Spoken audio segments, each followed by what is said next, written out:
Hello everyone, आज करते हैं difference between factor income and transfer income. Factor income and transfer income में क्या डिफरेंस है? हमने जब सर्कुलर फ्लो ऑफ इनकम किया था उसमें पढ़ा था कि टू सेक्टर इकोनॉमी होती है, यानी कि हाउस होल्ड सेक्टर और बिजनेस फर्म्स या प्रोड्यूसर। तो हाउस होल्ड सेक्टर्स जो हैं वो ओनर होते हैं फैक्टर्स ऑफ प्रोडक्शन के। वो फैक्टर्स ऑफ प्रोडक्शन प्रोवाइड कराते हैं बिजनेस फर्म्स को या प्रोड्यूसर्स को। तो उन फैक्टर्स ऑफ प्रोडक्शन को, जो कि लैंड, लेबर, कैपिटल, एंटरप्रेन्योर है, उस फैक्टर्स ऑफ प्रोडक्शन को यूज करके बिजनेस फर्म या प्रोड्यूसर्स किसी गुड या कमोडिटी को प्रोड्यूस करते हैं। तो after the production in factors of production को फैक्टर पेमेंट रिसीव होता है। तो ये फैक्टर पेमेंट या ये फैक्टर कॉस्ट जो होती है उसी को हम कहते हैं factor income, right. Factors of production को इनकम रिसीव होती है उसको हम कहते हैं फैक्टर इनकम, और ये फैक्टर इनकम नेशनल इनकम के कैलकुलेशन में इंक्लूड होती है। तो now what is transfer income? Transfer income क्या होती है?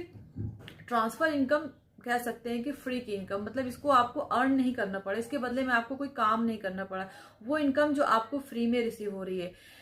इसको हम यूनिलैटरल ट्रांसफर भी कहते हैं, वन साइडेड ट्रांसफर भी, यानी आपको कोई इनकम रिसीव हुई बट उसके बदले में आपने कोई काम नहीं किया, कोई सर्विस आपने नहीं प्रोवाइड किया।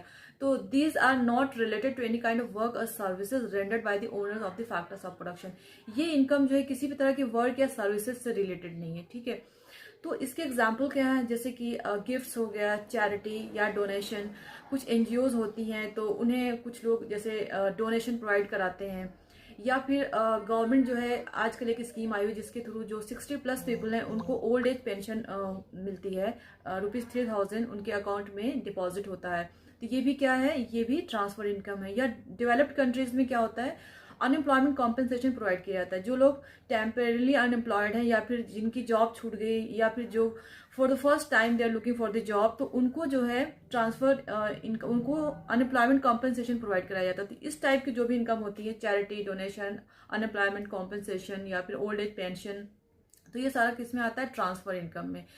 तो इसके बदले में किसी को जो भी इनकम रिसीव हो रही, कुछ काम करने की जरूरत नहीं है, कोई सर्विस प्रोवाइड कराने की जरूरत नहीं है, तो इसीलिए इसको हम यूनिलैटरल ट्रांसफर भी कहते हैं। याद रखिएगा, यूनिलैटरल ट्रांसफर या फिर वन साइडेड पेमेंट या वन साइडेड इनकम।